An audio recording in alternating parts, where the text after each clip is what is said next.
Hello everybody, आप सभी का आपके अपने स्पाइस यूट्यूब चैनल द नाम में स्वागत है। आज जो हम इन्वेस्टमेंट फ्लक्चुएशन फंड्स की जर्नल एंट्रीज देखेंगे और रिवैल्यूएशन अकाउंट क्या होता है, किस ट्रीटमेंट से वर्कआउट करता है। हमने पार्ट 2 में देखा था WCR की एंट्रीज, प्रॉफिट एंड लॉसेस की एंट्रीज, वो पार्ट 2 में हमने कवर करी थी। तो उसका जो लिंक है वो आपको डिस्क्रिप्शन बॉक्स में गिवन है, तो पहले उसे चेकआउट कीजिएगा, उसके बाद पार्ट 3 जरूर देखिएगा।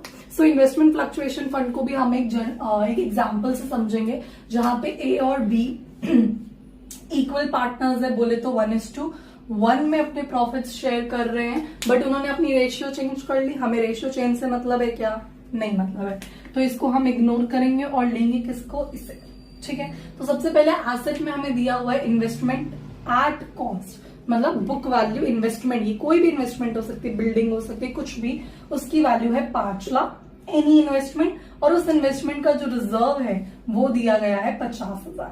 जैसे वर्कमैन के हो कोई भी इंजरी हो रहा है तो उसके लिए WCR रेडी रखा हुआ है, ऐसे ही इन्वेस्टमेंट की बुक वैल्यू 5 लाख है। जरूरी नहीं है कि जो बिल्डिंग है या आपने कोई भी शेयर परचेज कर, कोई भी टाइप ऑफ इन्वेस्टमेंट की जो बुक वैल्यू है वो हमेशा वही रहेगी, डिप्रिशिएट होगी टाइम टू टाइम, उसकी जो मार्केट वैल्यू है वो डिफर करेगी। तो जो जैसे हमने शेयर बाय करे, जैसे कि 1000 रुपए का करे, तो कुछ चेंजेस आते रहते हैं, उसकी मार्केट वैल्यू फ्लक्चुएट करती रहती है। तो उस मार्केट वैल्यू जब फ्लक्चुएट कर रही है, उसका जो भी लॉस हो रहा है, गेन हो रहा है, उसके लिए हमने IFR बनाया है कि हमें इन्वेस्टमेंट पे जो भी लॉस हो रहा है वो कहां से रिकवर होगा? IFR से। गेन हो रहा है तो कहां से रिकवर होगा? इससे। गेन में तो हमें इसकी जरूरत पड़ेगी नहीं।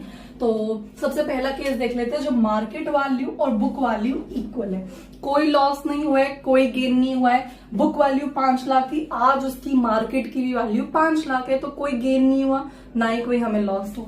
तो IFR सीधा हम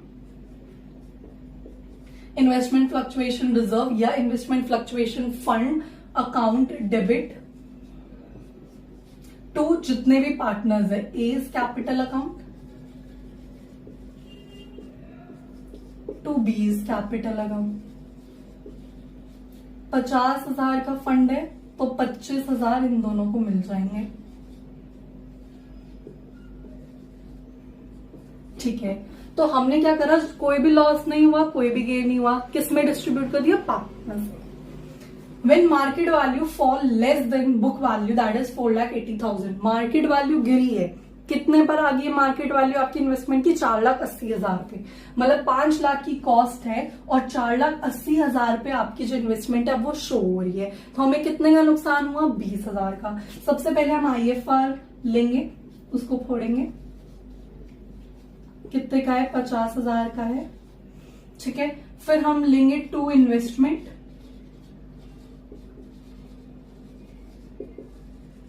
IFR पे जो भी आपका क्लेम हो रहा है वो सारा इन्वेस्टमेंट अकाउंट में जाएगा। कितने का क्लेम हो रहा है? 20,000 का डिफरेंस है ना, तो 20,000 आ जाएगा।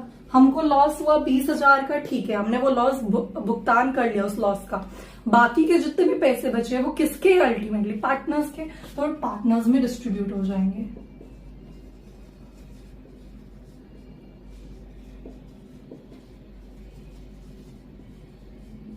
पचास में से 20 गए, बचे कितने? 30,000। 30,000 में दोनों का इक्वल शेयर है तो 15,000 हो जाएंगे। ठीक, तो अब जो आपकी क्रेडिट साइड है और जो आपकी डेबिट साइड है वो दोनों बैलेंस हो रही है।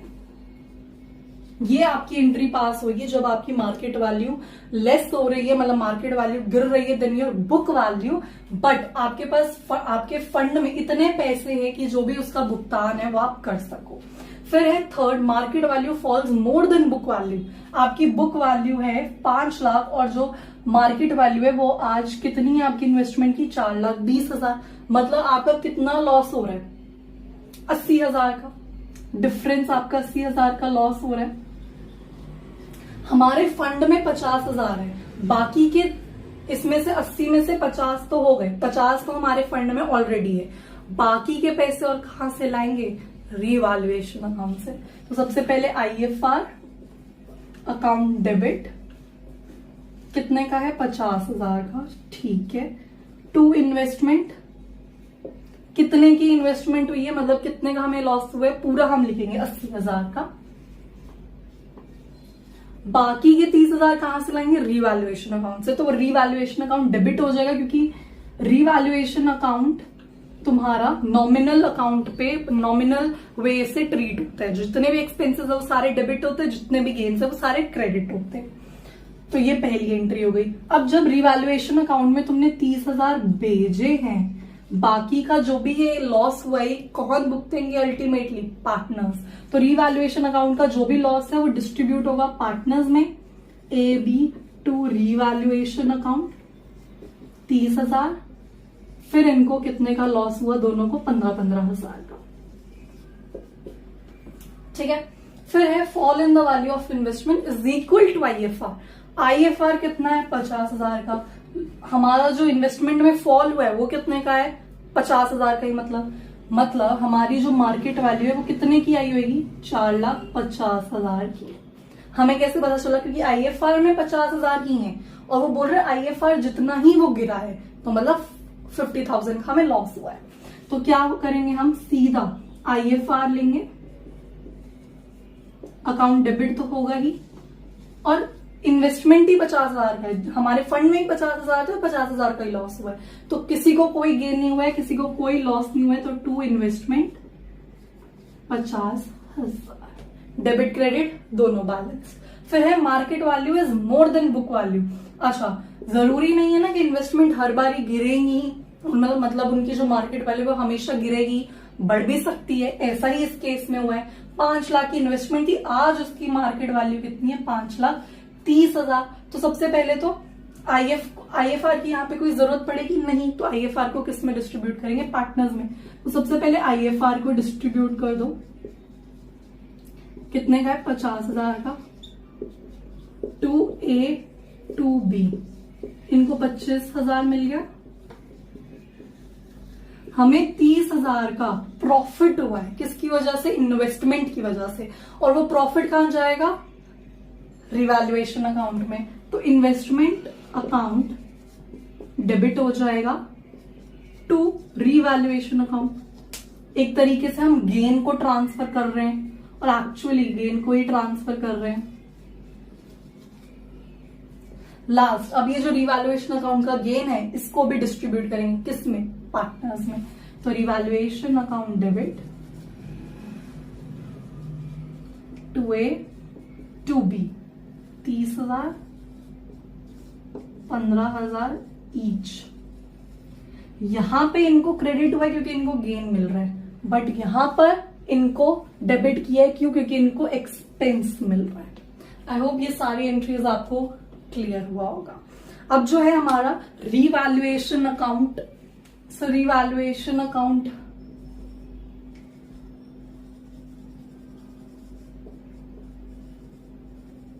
रिवैल्यूएशन अकाउंट को हम एक और नाम से बोलते हैं profit and loss adjustment account. तो कभी पेपर में profit and loss adjustment account आ जाए तो वही तुम्हारा रिवैल्यूएशन अकाउंट ही है। ये इसकी डेबिट साइड होगी, ये इसकी क्रेडिट साइड होगी। यहां पे अमाउंट आएगा, यहां पे भी अमाउंट आएगा, यहां आपके पर्टिकुलर्स आएंगे।